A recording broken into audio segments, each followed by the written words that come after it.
आदरणीय सभापति महोदय, पिछले साल सितंबर में इस गरिमामयी सदन के समक्ष मैंने एक विस्तृत वक्तव्य ईस्टर्न लद्दाख में भारत चीन सीमा पर हुई डेवलपमेंट्स के बारे में दिया था।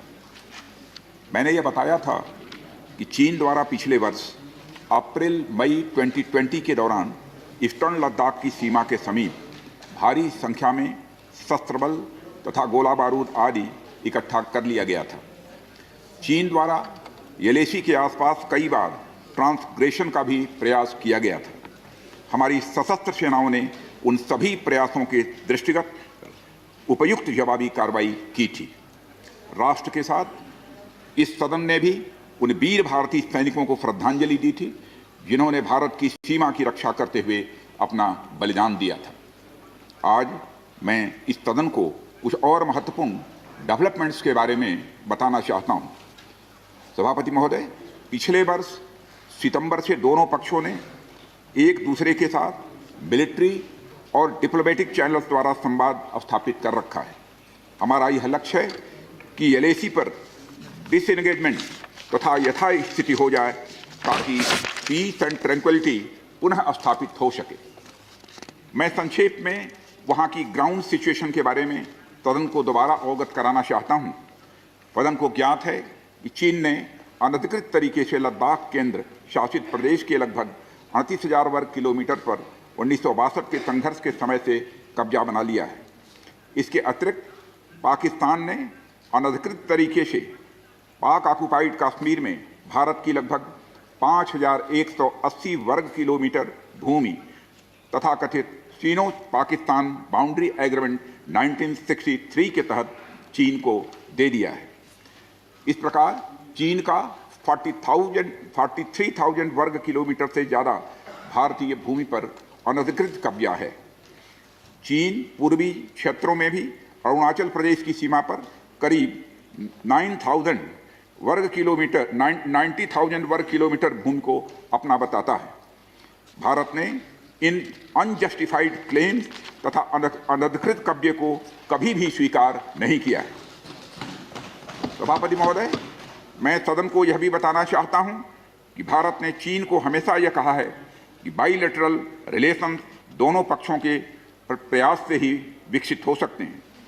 साथ साथ ही सीमा के प्रश्न को भी बातचीत के जरिए ही हल किया जा सकता है, परंतु एलएसी पर पीस एंड ट्रैंक्विलिटी में किसी प्रकार की प्रतिकूल स्थिति का हमारी बाइलेटरल टाइज पर बुरा असर पड़ा है।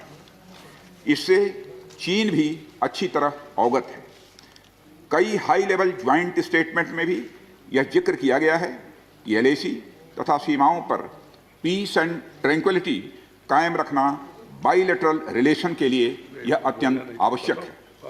सभापति महोदय, पिछले वर्ष से चीन के द्वारा उठाए गए कदमों के कारण पीस एंड ट्रैंक्विलिटी पर प्रतिकूल असर पड़ा है। इसके फलस्वरूप चीन और भारत के संबंधों पर भी प्रभाव पड़ा है।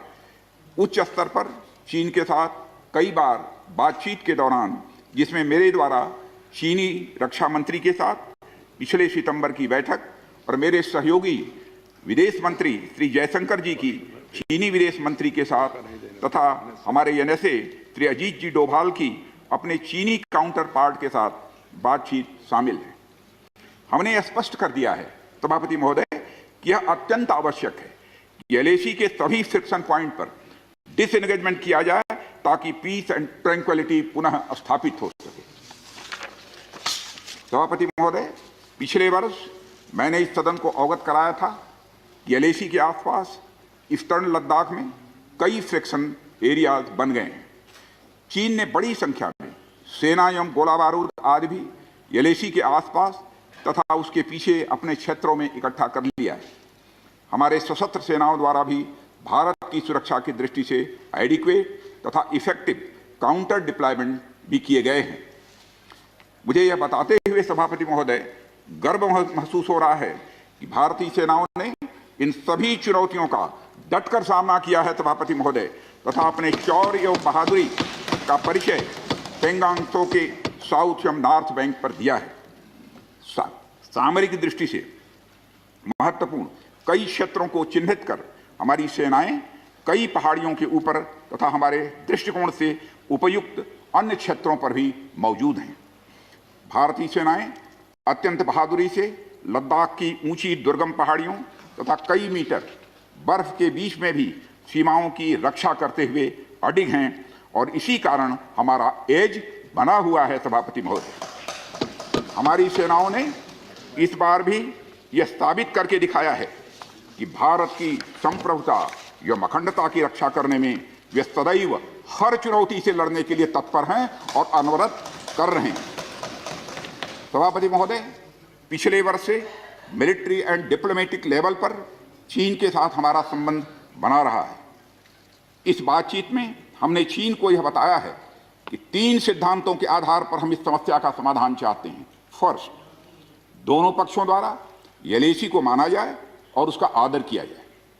दूसरा, किसी भी पक्ष द्वारा यूनिलेटरली स्टेटस को बदलने का प्रयास न किया जाए। तीसरा, सभी समझौतों का दोनों पक्षों द्वारा पूर्ण रूप से पालन किया जाए। सभापति महोदय, फ्रिक्शन क्षेत्रों में डिसएंगेजमेंट के लिए भारत का यह मत है कि 2020 की फॉरवर्ड डिप्लॉयमेंट जो एक दूसरे के बहुत नज़दीक हैं वे दूर हो जाएं और दोनों सेनाएं वापस अपनी अपनी स्थायी एवं मान्य चौकियों पर वापस लौट जाएं। सभापति महोदय, बातचीत के लिए हमारी स्ट्रेटजी तथा अप्रोच माननीय प्रधानमंत्री जी के इस दिशा निर्देश पर आधारित है कि हम अपनी 1 इंच जमीन भी किसी और को नहीं लेने देंगे। हमारे दृढ़ संकल्प का ही यह फल है कि हम समझौते की स्थिति पर पहुंच गए हैं। इन दिशा निर्देशों के दृष्टिगत सितंबर 2020 से लगातार मिलिट्री एंड डिप्लोमेटिक लेवल पर दोनों पक्षों में कई बार बातचीत हुई है कि इस डिसएंगेजमेंट का म्यूचुअली एक्सेप्टेबल तरीका निकाला जाए। अभी तक सीनियर कमांडर्स के स्तर पर 9 राउंड्स की बातचीत हो चुकी है। राजनयिक स्तर पर भी WMCC यानी working mechanism for consultation and coordination of India China border affair के तहत भी बैठकें होती रही हैं। सभापति महोदय, मुझे सदन को यह बताते हुए खुशी हो रही है कि हमारे इस अप्रोच तथा सस्टेन्ड टॉक्स के फलस्वरूप चीन के साथ पैंगोंग लेक के नॉर्थ एवं साउथ बैंक पर डिसएंगेजमेंट का समझौता हो गया है। और इस बात पर भी सभापति महोदय इस बात पर भी सहमत हो गई है कि पैंगोंग लेक से पूर्व से पैंगोंग लेक से पूर्ण डिसएंगेजमेंट के 48 आवर्स के अंदर सीनियर कमांडर स्तर की बातचीत हो तथा बाकी बचे हुए मुद्दों पर भी हल निकाला जाए। सभापति महोदय, पैंगोंग लेक एरिया में चीन के साथ डिसएंगेजमेंट का जो समझौता हुआ है उसके अनुसार दोनों पक्ष फॉरवर्ड डिप्लॉयमेंट को phased, coordinated and verified manner में हटाएंगे। चीन अपनी सेना की टुकड़ियों को नॉर्थ बैंक में फिंगर 8 के पूरब की दिशा की तरफ रखेगा और इसी तरह भारत भी अपनी सेना की टुकड़ियों को फिंगर 3 के पास अपने permanent base Dhan Singh Thapa post पर रखेगा। इसी तरह की कार्रवाई साउथ बैंक एरिया में भी दोनों पक्षों द्वारा की जाएगी। ये कदम आपसी समझौते के तहत बढ़ाए जाएंगे तथा जो भी निर्माण आदि दोनों पक्षों द्वारा अप्रैल 2020 से नॉर्थ एंड साउथ बैंक पर किया गया है उन्हें हटा दिया जाएगा और पुरानी स्थिति कायम कर दी जाएगी।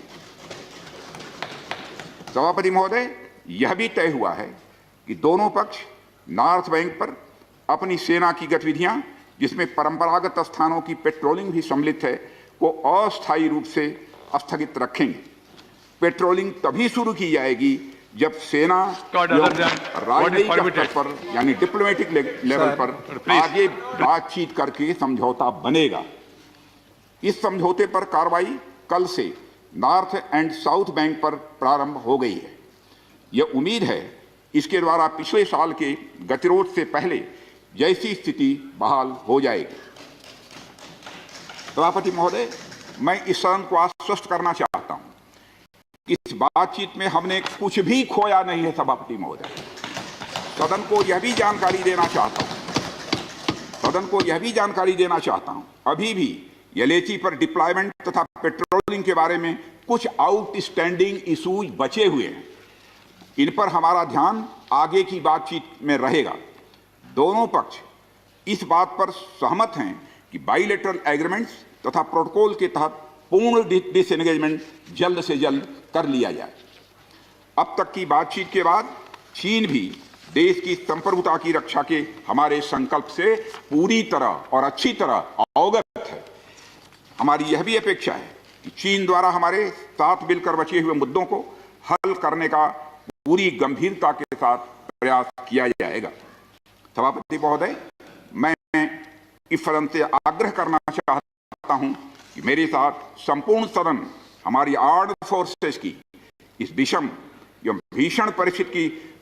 भीषण बर्फबारी की परिस्थितियों में भी शौर्य और वीरता के प्रदर्शन की भूरी भूरी प्रशंसा करे। और सभापति महोदय, मैं ये कहना चाहता हूं कि जिन शहीदों के शौर्य और पराक्रम की नींव पर यह डिसएंगेजमेंट आधारित है, उन्हें देश सदैव याद रखेगा। सभापति महोदय, मैं इस बात से भी पूरी तरह से आश्वस्त हूं कि यह पूरा सदन, चाहे कोई किसी भी दल का क्यों न हो, देश की संप्रभुता, एकता